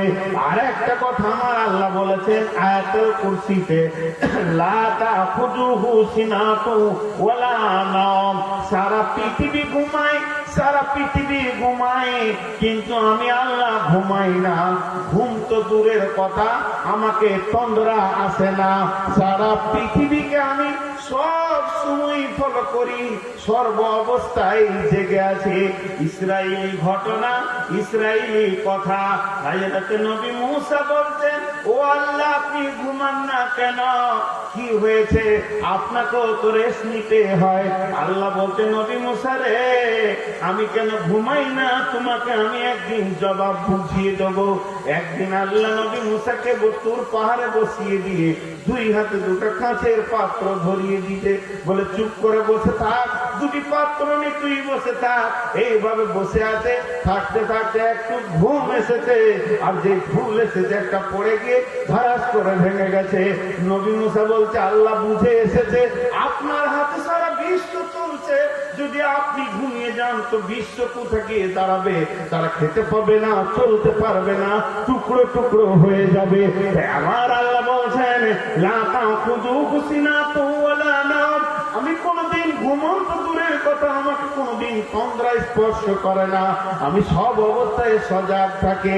আল্লাহ তাবারাক ওয়া তাআলা আরো বলছেন, তাতাজাফা জুনুবুহুম আনিল মাতাজি'i ইয়াদউনা রাব্বাহুম খাওফান ওয়া তামাআ ওয়া মিম্মা রাযাকনাহুম ইউনফিকুন। গভীর রাত্রিতে বিছানা থেকে উঠে যাও, আর উঠে যাওয়ার পর উযু করে নিয়ে একদিকে ভয় আর একদিকে আশা রেখে আল্লাহর রাস্তায় মুষ্টি ভরে তুমি দান করে আল্লাহর দিকে তুমি চায়ে টানতে শুরু করে দাও। আল্লাহ তোমাকে সরাসরি মাল দেবে। অতএব বন্ধুরে, আর পৃথিবীতে যত আজান হয় 5 বার আজান হয়, আর আল্লাহ তাবারাক ওয়া তাআলা নিজে একবার আজান দেন। কোন কোন মুফাসসির বলছেন, যখন তাহাজ্জুদের টাইম হয়, যোহরের আজান মুয়াজ্জিন দিয়েছে, আসরের আজান মুয়াজ্জিন দিয়েছেন, মাগরিবের আজান মুয়াজ্জিন দিয়েছেন, ইশার আজান মুয়াজ্জিন দিয়েছেন, ফজরের আজান মুয়াজ্জিন দেবেন। কিন্তু গভীর রাত্রিতে তাহাজ্জুদের টাইমে আল্লাহ নিজে বলেন, বান্দা গুনাহ করেছিস, জাহান্নাম চলে গেছে, একবার রব্বানা বলে চোখের পানি ফেল, আমি আল্লাহ তোর মাফের জন্য দাঁড়িয়ে আছি রে। বান্দা তখন গাফলতের ঘুম দেয়। অতএব আমাদের আল্লাহর পরিচয় জানা নাই, আল্লাহ কত মেহেরবান। এইদিকে বসে আছে মা বোনেরা, একবার মা মা করে 20 বার যদি মা বলা হয়, রেগে যাবে, গালে থাপ্পড় তুলে দেবে। জালসা শেষ হয়ে গেছে, গিয়ে মাকে বিছানা শুয়ে আছে, একবার মুখটা খুলে দিয়ে মা বলে চিৎকার করেন, থাপ্পড়ে মেরে দেবে, ঘুম ভেঙে দিলে। কিন্তু আমার আল্লাহ বলছে, আয় তুই আমাকে সারাদিন আল্লাহ বল, সারা রাত বল, সারা দিন বল, সারা মাস বল, সারা বছর বল, তুই বল, তোর বংশ বলুক, গোষ্ঠী বলুক, মাছ আলা বল, জমিন আলা বল, আসমান আলা বল, সমুদ্র আলা বল, জঙ্গল আলা বল, আমি প্রত্যেককে জবাব দিব।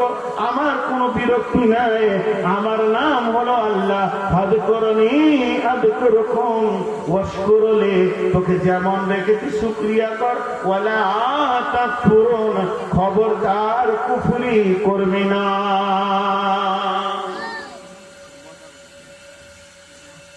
আল্লাহর পরিচয়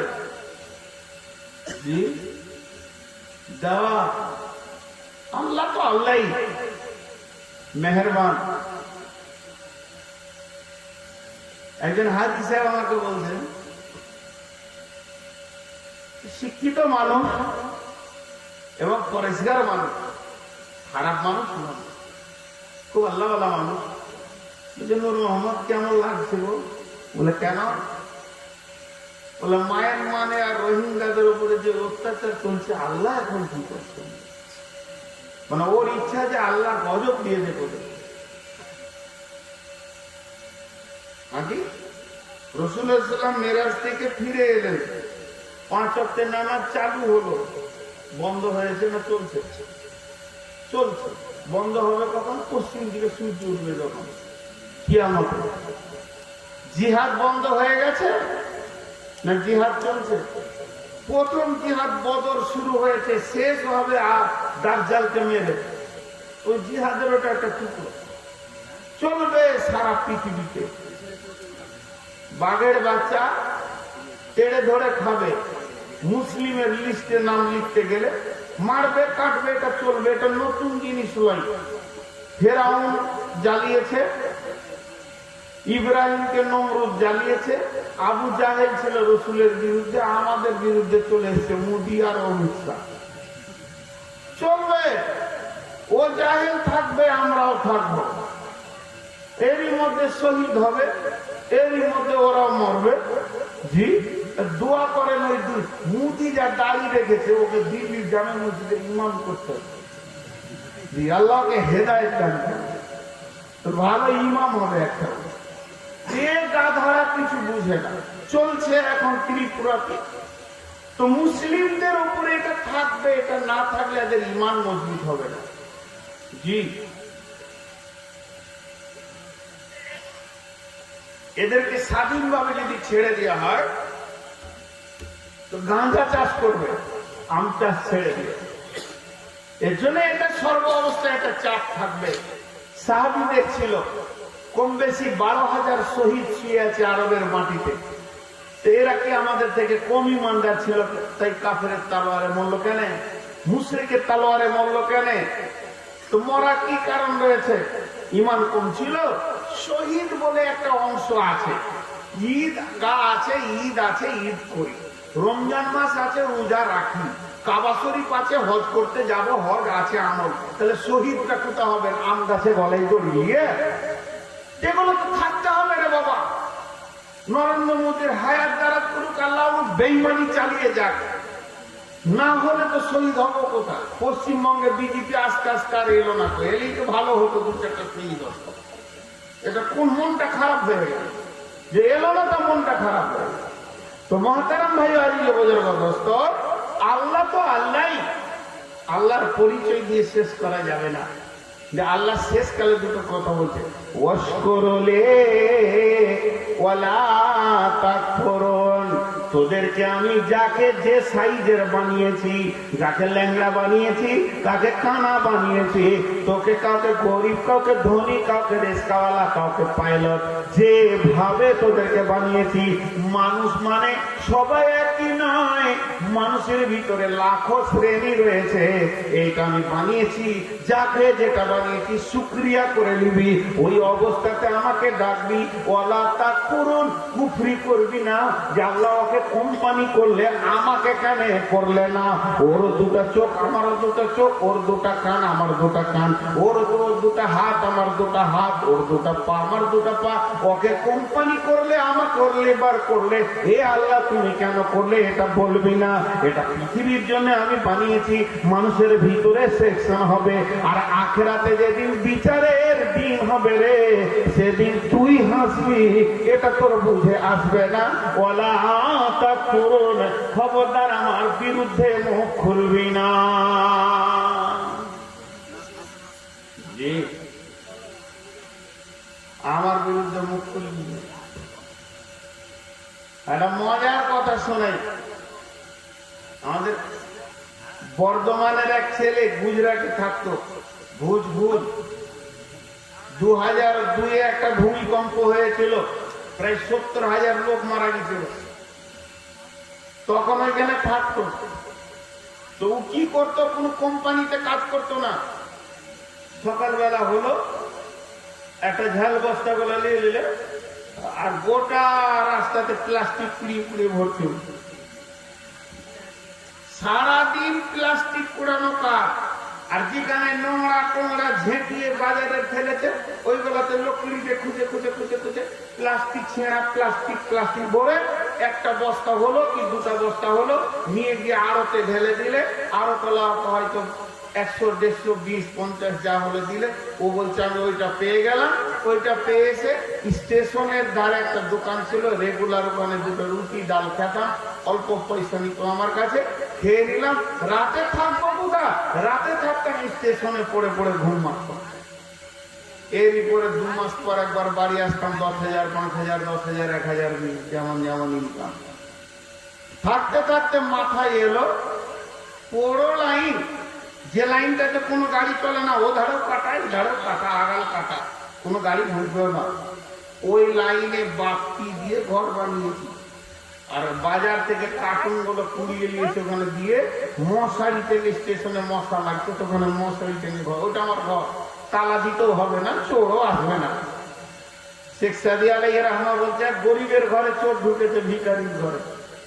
তো ভিখারিটা জেগে দিচ্ছে, দেখছে চোর চুরি করছে, তো চুপ করে আছে, কি দরকার ঘুম ভেঙে কথা বলা। ও যখন ঘুরে কিছু পেলে না চলে যেতে, তখন বলছে ভাই কিছু পেলে? তো চোর বা ঘর মালিক কেমন রে? তখন বলছে ভাই তোকে দেখে আশ্চর্য লাগছে, এতক্ষণ তোর ঘরে আমি হুড়ুম দাড়ুম করলাম তো কিছু বললি না। বলে ঘুম না নিয়ে কি লাভ আছে, আমার নিজের ঘর, আমি দিনেই কিছু পাই না আলোতে, তুই রাতের আন্ধারে কি পাবি?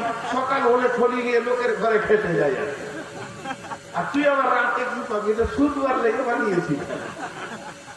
চোর অবাক, এমন ঘরে চুরি করতে ঢুকলাম যে ঘরে মারলাম। তো ও বলছে ওই বাপির ঘরে কোনো তালা দেওয়ার আমার প্রয়োজন ছিল না, এটা মশারি বাস। রাত্রিতে এসে ওখানে শুতাম, আর আল্লাহর বিরুদ্ধে কথা বলতাম, কিন্তু আমি বুঝতে পারতাম না যেটা আল্লাহর বিরুদ্ধে কথা। ওই জায়গায় শুয়ে শুয়ে মনে মনে বলতাম, আল্লাহ আমাকে তুমি মানুষ বানিয়েছো, 20 তলাওয়ালা 25 তলাওয়ালাকেও মানুষ বানিয়েছ। আমি এখানে এসে গোটা রোডে রোডে ঘুরিয়ে নোংরা জায়গা থেকে তুমি আমার রুজি রুটির ব্যবস্থা করেছো। আর এরা কেমন এসি গাড়িতে ঘুরছে, এসি ঘরে থেকে কলম টেনে এদের রুজি করে দিয়েছ। আল্লাহ আমি 2 মাস অন্তর আমার ছেলে বিবি বেটি বেটার মুখ দেখতে পায়, মা বাপের মুখ দেখতে পায়, আর এরা প্রতিদিন বিবিকে নিয়ে এসি গাড়িতে চড়ছে, আবার ঘুর ঘুর করে এসি রোমে উঠে যেতে। ও দয়াল মাবুদ, আমি কি দোষ কি পাপ করেছিলাম এই কুত্তার মতো শুকরের মতো রেল লাইনের ধারে পড়ে থাকবো? আর ওরা এবার কি তোমার নেকি করে দিয়েছে, কত তোমার সাজদা করে দিয়েছে যে এসি ঘরে ওরা থাকবে। এই মনে মনে চিন্তা করে শুয়ে আছি। রাত্রি যখন 1:30, তখন আমার পাশে একটা মালগাড়ি দাঁড়িয়ে আছে, হড়বড় হড়বড় হড়বড় করে লড়ছে। আমি বলছি এটা লড়ছে কেন রে বাবা? এটা আগেও যায় না পিছেও যায় না, খালি লড়ছে।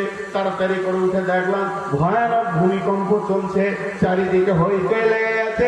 আমি আমার ঘরটা জোরে বের হতে গিয়ে ফেরে মাথাটা উঠে গেল, ফেরে বের হয়ে চলে আসলাম। এসে আমি স্টেশনের প্ল্যাটফর্মে দাঁড়ালাম, তখন দেখছি 20 তলা 25 তলা 70 তলা ভেঙে স্তূপ হয়ে পড়ছে। তখন আমি সাজদায় করে গিয়ে কানলাম, যে বললাম আল্লাহ তুমি কত মেহেরবান, ভাগ্য ভালো আমাকে 25 তলা ঘর দাওনি। আল্লাহ যে এবার বুঝে এলো, ও কটা চাকরি হয়ে বেরিল এসিওয়ালা কাটা, আর আমি রেল লাইনে পড়েছিলাম তো বেঁচে গেলাম, টাট্টু হয়ে ঘুরে বেড়াচ্ছি সকালে। আর লাশ তুলছে এসে দেখছি খালি, আর মনে মনে ভাবছি আল্লাহ কত ভালো রে, আমাকে রেল লাইনে শোয়াই। এতদিনে তোর বুঝে এলো, তোকে যে হালাতে রাখবো ওই হালাতটাকে তুই গ্রহণ করে নিবি, আমার বিরুদ্ধে কথা বলবি না। এর ভিতরেই তোর ভালাই আছে। তুই প্রতিদিন লিভার খেতে খেতিস, এর ভিতরেই ভালাই আছে। ওকে কোম্পানি বানিয়েছি, ওর দিকে তাকিয়ে তুই মাথা ভাঙতে যাস না। জি, আপনি ভাবছেন বড় লোকরা সুখে আছে? 50 কোটি টাকার মালিক, হিসাব নিয়ে দেখেন 25 কোটি টাকা ঋণ আছে। আর যে দিন আনে দিন খায়, চায়ের দোকানে 28 টাকা ঋণ আছে, ভেজাল চুকে আছে। সবাই আল্লাহ মেজারমেন্ট করে চালাচ্ছে। তো আল্লাহর পরিচয় সারা রাত বলে শেষ করা যাবে না। নাম্বার 2, ওয়াল ইয়াউমিল আখির, মরার পরে একটা লম্বা জিন্দেগি আছে যার কোনো শেষ নাই। কবর, হাসর, কিয়ামত, জান্নাত, জাহান্নাম। জাহান্নাম আর জান্নাতের শুরু আছে, শেষ নাই। আল্লাহ তাবারাক ওয়া তাআলা বলছেন এর উপরে তোকে পরিপূর্ণ ঈমান রাখতে হবে। পরিপূর্ণ ঈমান মানে কিয়ামত হতেও পারে নাও পারে, নাকি? কিয়ামত, জাহান্নাম হতেও পারে, বলা যাবে। দুজনাতে ঝগড়া লেগেছে, ঝগড়া লেগে একজন আরেকজনকে চিল্লিয়ে বলছে হাত গুটিয়ে, যদি কিয়ামত হয় তো তোকে দেখে নিব। ইমানদার পাক্কা বেঈমান বলছে যদি কিয়ামত হয়, তার মানে ওর নিজের সন্দেহ আছে কিয়ামতের উপরে। জি ভাই, কিয়ামত আছেই, তোকে দেখে নিব, এর নাম আখিরাতের উপরে ঈমান।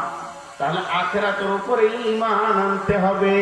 কিয়ামত, হাসর, মরার পরে যে যতগুলি ঘটনা বলেছে, কবরে আযাব সত্য, কবরে হিসাব সত্য, কবরে আযাব সত্য, কিয়ামতের হিসাব সত্য, কিয়ামতের আযাব সত্য, ফুলসিরাতের হিসাব সত্য, ফুলসিরাত সত্য, জাহান্নাম সত্য, জান্নাত সত্য, চিরসুখ জান্নাত, চিরদুঃখ জাহান্নাম, এর উপরে পরিপূর্ণ ঈমান রাখতে হবে। নাম্বার 3, ওয়াল মালাইকা। মালাইকা মানে ফেরেশতা, আল্লাহর একটা সৃষ্টি। মালাইকারাও হলো জিন। জিন মানে অদৃশ্য। জিন আমরা বলি জিন ভূত। জিন হলো, জিন শব্দের অর্থ হলো অদৃশ্য। যেমন জিনেরাও জিন, ফেরেশতারাও জিন, এরাও অদৃশ্য। এরা আগুনের তৈরি, ওরা নুনের তৈরি। এইরকম জালসাতে হাজারো জিন জালসা শোনে এবং তারা বোঝে, কিন্তু তাদের মধ্যে ইমানদারও আছে, বেঈমান আছে। অতএব ওই ফেরেশতার উপরে কামিল ঈমান রাখতে হবে। এই ঈমানটা রাখতে হবে। ফেরেশতারা আছে, আপনার আমার গুনাহকে তারা লিখছে, নেকিকে লিখছে, আল্লাহর সিআইডি রয়েছে, এর উপরে কামিল ঈমান রাখতে হবে। আর 4 নম্বরে হলো ওয়াল কিতাব।